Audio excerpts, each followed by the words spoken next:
और संसद का वीडियो बनाकर फंसे भगवंत मान प्रेस कॉन्फ्रेंस कर रहे हैं। ड्रॉ में जिनका नाम आ जाता है वो उठा सकते हैं, बाकी अपने आप को अनलकी समझते हैं। तो इस वीडियो को फेसबुक पर जब डाला गया तो एक विवाद हो गया कि देश की संसद की सुरक्षा को खतरे में डाल दिया गया, देश की सुरक्षा खतरे में हो गई। तो हंगामा हुआ पार्लियामेंट में, पार्लियामेंट जन हुई। तो मैं मैडम स्पीकर जी के कमरे में गया। मैंने कहा जी मेरी कतई मंशा ऐसी नहीं थी, आप उस वीडियो को बार बार देख सकते हैं। मैं किसी गोपनीय दरवाजे से नहीं गया, मैं अपने ऑथोराइज व्हीकल में गया हूं, जिसका स्टिकर मुझे लोकसभा से ही मिला है, और मेरे साथ जो ड्राइवर है उसका भी प्रॉपर पास है। मैं किसी ऐसे अनऑथोराइज पर्सन को लेके नहीं गया, और कोई मैं गुप्त वीडियो भी नहीं बनाई, क्योंकि ऑलरेडी वो तो फेसबुक पर है। तो मैडम स्पीकर ने कहा कि नहीं ये गलत है, आपको माफ़ी मांगनी होगी। मैंने कहा जी ठीक है, मैं अगर अनजाने में ऐसा हो गया मेरे से तो माफ़ी मांग लेता हूँ। लिखित में मैंने माफ़ी भी मांगी कि ऐसा हो गया, मैं सिर्फ एजुकेशनल वीडियो एक जानकारी के लिए मुहैया कराने के लिए मैं ये कर रहा था।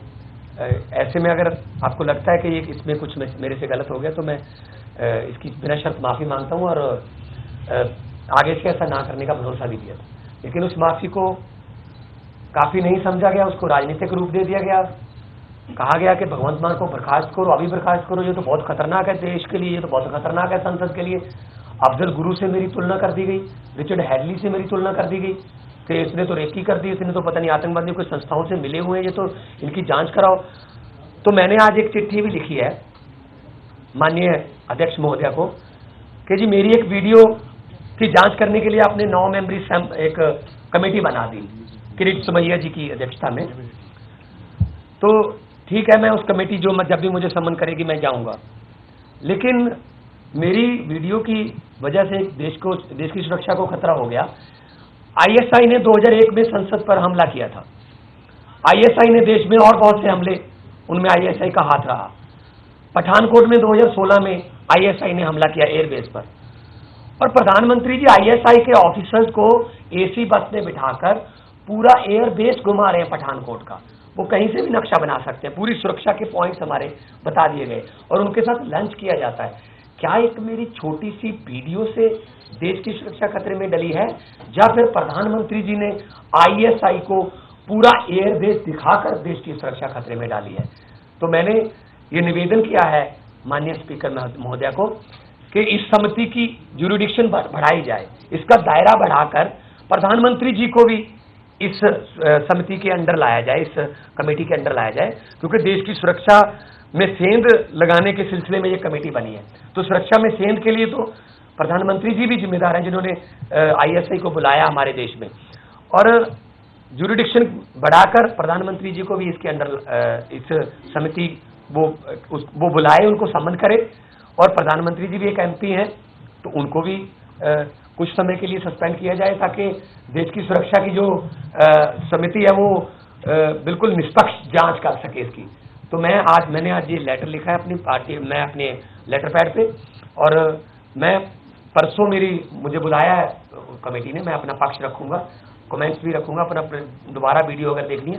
और मैंने वेंचुअल टूर नाम की एक लिंक है, वर्चुअल टूर नाम का एक लिंक है www.loksabha.nic.in पर, जो मेरे ख्याल में कल या परसों हटा दिया गया। मैंने वो भी मांगा है कि मुझे वो लिंक दिया जाए, ताकि मैं उस वीडियो को, उसमें सब कुछ अंदर से दिखाया हुआ है। आज के ज़माने में इतने सूक्ष्म हमारे पास यंत्र आ चुके हैं, आज के ज़माने में कुछ भी गुप्त नहीं है, और मैंने कुछ भी चोर दरवाजा या गुप्त दरवाजा दिखाने की कोशिश नहीं की। मेरी मंशा कभी भी ऐसी नहीं थी, बल्कि उस मेरे वीडियो को शाम को जब मैंने टीवी में देखा, बहुत से चैनल बिल्कुल प्रॉपर वही चीज़ दिखा रहे थे कि यहाँ से यहाँ दिखाया है, यहाँ तक यहाँ गया है। और आप लोगों ने तो मुंबई का जो अटैक हुआ था तो पूरा वो लाइव दिखाया था। आप लोग तो कारगिल का भी सारी, कौन सा गोला बारूद कौन सा स्विच दबाने से चलता है वो भी दिखाते रहते हो। तो इसका मतलब हम सभी देशद्रोही हो गए, इसका मतलब हम सब पर ही देशद्रोही के केस चलने चाहिए। तो मैं एक बार फिर कहता हूं कि मेरी मंशा संसद की सुरक्षा को खतरे में डालने की नहीं थी। मेरी मंशा एक एजुकेशनल वीडियो बनाकर, क्योंकि जब हम अपने क्षेत्र में जाते हैं तो लोग हमसे पूछते हैं कि आपने हमारा जो मुद्दा था उठाने का वादा किया था, क्यों नहीं उठाया? हम उनको कहते हैं जी वो लकी ड्रॉ में निकला नहीं है। तो लोग हमसे पूछते हैं आप झूठ बोल रहे हो, कौन सा लकी ड्रॉ वहां निकलता है? मैं चाहता हूं अगर डीडी लोकसभा 11 बजे के बाद सब कुछ लाइव दिखाता है तो सवालों की प्रक्रिया को भी लाइव कर दे वो कहीं ना कहीं से, तो शायद ऐसा ना होता अगर ऐसा होता, क्योंकि हमें जवाब देना है। जनता ने हमें चुनकर भेजा है, 4-4 घंटे लाइनों में खड़े होकर, आंधी में तूफान में उन्होंने वोट डालकर हमें वहां भेजा है। तो मेरा मकसद सिर्फ लोकतंत्र को लोगों के और नजदीक लाने का था, और मेरी मंशा किसी उसी संसद में खुद बैठता हूं, मैं क्यों उस संसद की सुरक्षा को खतरे में डालूंगा। और मैं भी उतने ही देशभक्त हूं जितने ये देशभक्त हैं, जितने ये जो कह रहे थे भगवंत मान को बर्खास्त करो। अकाली दल, कांग्रेस और बीजेपी, मैंने अद्भुत नजारा देखा। मैंने किसी मुद्दे पर इकट्ठे नहीं देखे। आप भी संसद कवर करते हो, आप आपस में बहुत बहसते हैं, टोकते हैं, कोसते हैं एक दूसरे को, लेकिन उस दिन इकट्ठे थे। भगवंत मान को बर्दाश्त करो। अकाली दल उस दिन कभी नहीं बोला जब किसान आत्महत्या करता है पंजाब में। अकाली दल का कोई सांसद उस दिन कभी जो आवाज नहीं उठाता जब लैंड एक्विजिशन का बिल आता है कि जमीन में कब्जे में कर लो। अकाली दल उस दिन कभी नहीं बोलता जब पंजाब का नौजवान ड्रग्स के नशे में हर रोज मरता है। अकाली दल कभी नहीं बोलता जब बेरोजगारों पर पुलिस की लाठियां चलती हैं। लेकिन कल वो बोल रहे थे, हरसिमरत कौर जी, भगवंत मान को बर्दाश्त करो। मैं बीजेपी, कांग्रेस और जो अकाली दल के हमारे मित्र हैं उनको मैं ये कहना चाहता हूं, भगवंत मान को बर्खास्त ना करो, भगवंत मान को बर्दाश्त करो, क्योंकि सच बर्दाश्त करना थोड़ा मुश्किल होता है। सब ये चुनावी स्टंट कर रहे हैं पंजाब में, क्योंकि आम आदमी पार्टी बहुत भारी भरकम बहुमत से आ रही है, इसलिए ये बदनाम करने की साजिशें हैं। जितना भी ये हो रहा है सब राजनीतिक स्टंट हो रहा है। मैंने माननीय स्पीकर महोदय से कहा है कि आपने कहा है कि मुझे सजेस्ट किया है कि 3 अगस्त तक मैं हाउस की जो मीटिंग्स हैं उनको अटेंड ना करूं, मैं उसका सम्मान करूंगा, मैं वहां नहीं जाऊंगा। तो लेकिन उन्होंने मुझे 28 तारीख को बुलाया है, मैं अपना पक्ष रखूंगा, आगे फैसला करना जो भी होगा वो उनका काम है। एक मिनट, इसमें एक पॉइंट और जोड़ूं, एक पॉइंट इसमें और। इस पूरे मामले पे भगवंत मान जी ने अपनी बात तो रख दी। आज अखबारों में एक खबर और थी इससे जुड़ी हुई, और मुझे लगता है देश के संसदीय तो चुनावी स्टंट है, क्योंकि पंजाब में आम आदमी पार्टी का कद बढ़ रहा है, भारी पड़ रही है, इस वजह से ये सब साजिश हो रही है मेरे के खिलाफ।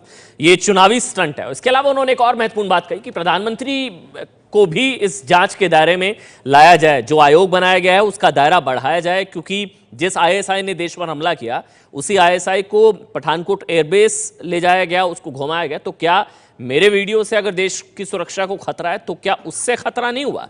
और अगर हुआ है तो उनकी भी जांच होनी चाहिए, प्रधानमंत्री को भी निलंबित किया जाए।